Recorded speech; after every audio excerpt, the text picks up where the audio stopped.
χώρας. Πώς θα κάνω τον νόμο, το ξέρω εγώ. Μη μου λέτε τώρα. Λοιπόν, κάντε αυτό που είναι να κάνετε και περάστε δεξιά. Τα υπόλοιπα θα τα βρούμε. Η χώρα διήρχετο μίαν κρίση, αναζητούσα διέξοδον εξ ενός πολιτικού αδιεξόδου εις το οποίο είχε εισέλθει. Κάνω τον νόμο, το ξέρω εγώ. Μη μου λέτε τώρα. Λοιπόν, κάντε αυτό που είναι να κάνετε και περάστε δεξιά. Τα υπόλοιπα θα τα Από μακρού χρόνου η αδυναμία της συνεννοήσεως μεταξύ των υπευθύνων πολιτικών παραγόντων της χώρας. Πώς θα κάνω τον νόμο, το ξέρω εγώ. Μη μου λέτε τώρα. Λοιπόν, κάντε αυτό που είναι να κάνετε και περάστε δεξιά. Τα υπόλοιπα Ουδής εκ των πολιτικών αρχηγών ανελάμβανε να βοηθήσει τον ανώτατον άρχοντα ως της ανεζήτη λύση εντός των συνταγματικών πλαισίων της ανευθυνότητός του για να βγάλει την χώρα από το αδιέξοδο. θα κάνω τον νόμο, το ξέρω εγώ.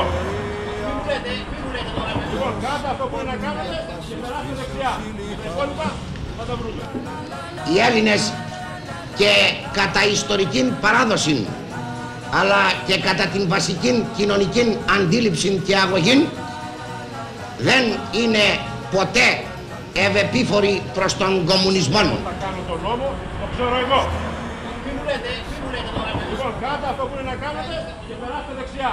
Τα υπόλοιπα θα τα βρούμε.